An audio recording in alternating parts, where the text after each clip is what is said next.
And the last game that we have here is Letter Jam. Designed by Ondra Skoupý, artist, about 4 or 5 people. I'm not going to butcher their name, and published by Czech Games. So Letter Jam is a cooperative game where basically you don't speak a whole lot and you're trying to get everybody at the table to be able to guess the word that they have. Now, from what George was saying, there's an app that's going to eventually come out to where each player can get a word assigned to them. But otherwise, what you do is you take a bunch of cards that are all just letters. You give each player a big stack of those, and you got to design a word for the player to your right. You decide on the length of the word as a group. So maybe we want to play with 5 letters or 6 letters, but everyone's going to make the same length word for the player to the right. Well, you can do it that way, or you could have certain players have longer words because they think they're good at the game, and other players have shorter words. You could do that. Oh, that's fair. So That's anyway, cool. but typically I guess you're going to do the same length for everyone. Right. And then, so you make a word, you take those cards out, you shuffle them and hand them to the person to your right. They're going to put them out, face it down in front of them. And the first letter, they're going to stand up in this standee, just like a hanabi, facing away from you so that all the other players see what it is except for you. So everybody will have a letter face up in front of them that they can't see.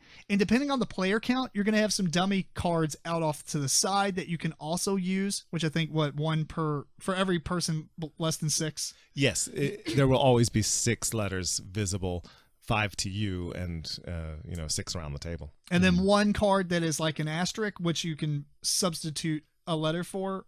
Yes. Yep. So at that point, you're pretty much ready to begin the game. You get a little score sheet-ish kind of thing that you get to write down all the clues that people are giving. And then there's, we don't really give it into how the color different gems work, but basically there's a set number of gems for the player count, and that's how many clues you can give out. You can get some of those back by people finishing their whole word. Is that right? I can't remember if the players did that or just the dummy players. No, it's the dummy players. The dummy players were finished Taking out all their cards. When you use letters from them, those letters go away, and then if you run out of those decks, which are determined by the number of players, then you'll get an extra gem at the bottom of that deck. Yeah. Gotcha. So the way you give clues is this. As you're sitting there, you're trying to think of words that will encompass the other players, in as many players as you can, obviously, to give them clues on what the word is, or what their letter in front of them is. And so you might look around and say, I'm going to say the word, I'm not going to say a word, but you tell the group, I have a word that will be 5 characters long, and it's going to use 2 players' cards. Right. And 3 dummy players. Yeah, and 3 dummy players. But then George might be like, well, I have a one that is 6 letters long, and it'll encompass 3 players. So obviously he one-upped me, so that might be a better choice. And so we're like, okay, cool, do it. So he spins a gem, and then he has all these poker chips that are basically the numbers 1 through 10 or 1 through 9, or 1 through 8 if you bought the retail version. Correct. And you're going to place those out. You don't tell anybody what the word is, but you place them out according to the letters of the word. So if you think of the word boat, you would put the 1 chip in front of the B, the 2 chip in front of the O, the 3 chip in front of the A, and 4 chip in front of the T. Very good. I did this right. Bam! Yay, guys! Yay! But what's cool is, let's say, say we put the 1 in front of Eric. Right, so now he thinks, "Oh man, I see OAT. It could be goats or boat. Goat or boat, yeah, moats. Yeah. So there's like a couple of different options it could be. Whereas if you put it in front of mine and it's like the O, I mean B blank AT. There's not a lot of options. Brats. I guess there could be brat. So yeah, maybe I would write down on your score sheet. You would write down the clue. Besides those, and then you can kind of decipher, or not decipher, but deduce what that letter might be. Right. And say you get it down to being like an R. In this case, an R and an O. You might want to move on anyway because 2 letters isn't that bad, especially because it's a consonant and a vowel. So if it was 2 vowels, you might want to be like, meh, I might want to try to wait and get another clue. But when you're ready, you can move on. You can put that card in front of you face back down and then move on to your second letter, in which case it stands up. And you keep going and doing this until all the clues or tokens are spent. And then you have the end of the game, in which case you should know at least a clue about all your letters, but not necessarily the word because it's all scrambled. So then you have to descramble it into a word, and then everybody presents what they think that their word is, and it reveals their cards, and you either get it right or you get it wrong. However, as long as you made a word out of the cards that were valid, you still kind of win. Or not, I guess you don't No, win. you do win. Yeah, Absolutely. Well, there as is long really as no- you got the correct letters. It counts. Right. Yeah. Because there's the you can't really guess from those letters. There might be 5 different words that you But can this game spell. isn't really a win-lose. It's like you get points to see how well you did. Yes. Right. So But it feels like a win if everyone gets their word. That's for it is. sure. You just won. It doesn't even matter at Yeah. that point. I guess that would be probably the maximum you can do is if you guess the actual word and all your letters were correct. Yes. Then, I mean, you would score the maximum amount of points. Or is there subtraction for the clue tokens or bonuses? I think there may be bonuses yet. Cool. Well, anyway, so if you like, for instance, in my case, I spelled hearts, but then I flipped them over and I didn't have a E. So You thought you were spelling hearts. Right. I thought I was spelling hearts, but one time I got a clue and it was R blank CE. So I thought it could either be race or rice, but then I could spell hearts at the end, and so it just made sense that it would be an A, but it wasn't, but that's fine. Mhm. So, Matt, did you check someone out? Yeah. What'd you think of it? It didn't really interest me.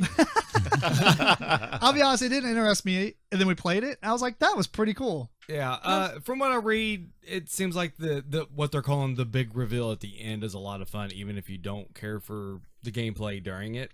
It is a lot of fun because you're like, what? I didn't get the right letters. Yeah. What were you thinking? Yeah. I don't know. Maybe if I did play it, I might get a little enjoyment out of it. But just looking at it, it didn't really interest me a whole lot. So It's not a whole lot to look at. I would say it's not very. which I don't understand how there's 4 artists on this game, but that's No. fine. It's not very thematic. Where's the but you're art not from? gonna. That's what, the box cover. Well, when you put out the chips, there are these chips, like you say, number 1 through 8, and each of those is a poker chip, like a clay poker chip with art on it. That okay, maybe that's it. looks like different pieces of fruit. I do like the poker chips. They could have put, just cardboard chips or something, but I do like that they went ahead and did poker chips and put them in there. The theme isn't really strong with this. I mean, No, the theme's not there. You don't play it for the theme. Yeah, no, right. You're definitely playing it for the cooperativeness of guessing. Right. yes. Cooperative word game, which, for me, like Matt, going into it, I'm like, word games aren't really my thing. They're not really my strength, I guess. But as a cooperative nature in this game, it was okay. I'm decent, but I don't want to play a competitive word game usually. Yeah. But in this context, it was fun. I did enjoy myself. We did have a good time. It was late when we played it, but it was still really fun.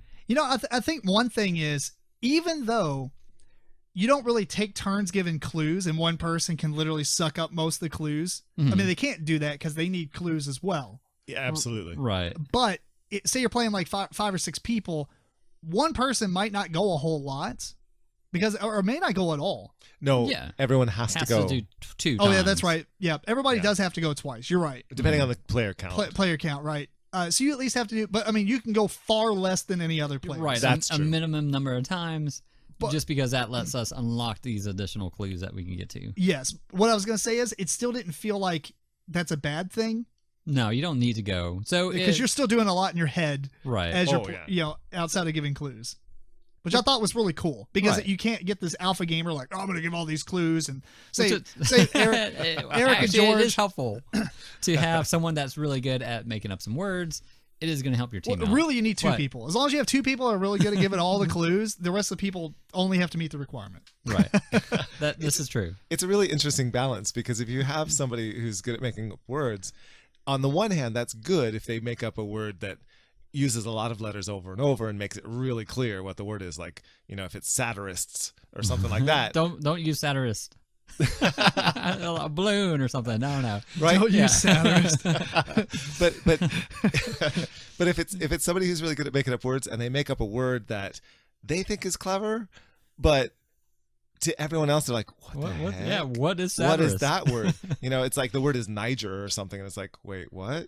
And nobody else knows that word. How that doesn't help anybody. Right. So it's a balance between being Yeah. too clever and being clever enough. Exactly. I think the most clever clues is it utilizes all the other players, and then it always uses one player twice, like a repeat letter. Mm-hmm. Yeah. I think those are awesome because if I give you a repeat letter, it's almost no question. I agree. Almost, Most of the time. yeah. Almost. What? It's surprising how often things can get I misconstrued. put down meme, Sorry. Matt. I put down Oh. meme, Yeah, Okay. and I give. It was like MEME, Mm-hmm. right? And it was only George. So George sees M blank, M blank. Mama. Yes, it could have been Mama or Mama. me. Yeah. I didn't think that hard. Or Yeah. Moo Moo. Anyway. It actually Moo Moo. it could have been Moo Moo. My point is that was a great clue. Mo- Now, it got Momo? less now that you're all saying this. Uh-huh. I think Momo is Japanese. In the end, I got it figured out. It worked for me, but I needed another clue later. Well, And that's- fail. But you see No, what no, I'm no, saying. That's not a fail. It's beautiful because if I can remember, or let's say if you could remember that you gave me that clue before and I didn't move on, if I didn't say, oh, I know what that letter is, obviously I need more help. And the next time somebody Right. gives me a clue, they should remember, what I had to work with Yes. and give me a clue that works with that. Because, Right. Or, not really work with it, or I guess is work with it. No, but, absolutely. yeah, just so you're deducing, just your letter as well. All right, he thinks it's an E or A, so I'm gonna make Right. a word that definitely has, Can't be one of defines those. one or the other. Yeah. Absolutely. Yeah, because that's how you really mess the game up is if you keep giving someone The a clue same- yeah. with that could be the same letters. And then it's hopeless because they don't progress. Yeah. Or if they do, it's an absolute guess, Yes. which is just so clever. Yeah. No, I think it's a cool game. It probably is a little long, I think, but it's still good. Hmm. What do you guys think of the wild, asterisk? Don't use it. Yeah, I would say Use it. use it. Use it. We got both of them. I Well- think it is dangerous. Yeah, It well, depends not on what dangerous, letter but- you're using. Absolutely. If the word, if like you're using a word and you replace a letter that obviously has no other substitute, then yeah, that's fine. There, I will say that there is letters that aren't in the cards. Right. I forgot the letters, but there Like might letters not like be W or like P or Q. J or Mhm. something. Yeah. letters that won't come up often enough to be useful. Like the 10-point Right. Scrabble letters. Which And actually, I think that works out. they did well. a great job with that because that way you're not getting stuck. Stuck with a Right. Q. Yeah. Mm-hmm. So you can use that asterisk when you want to use those letters.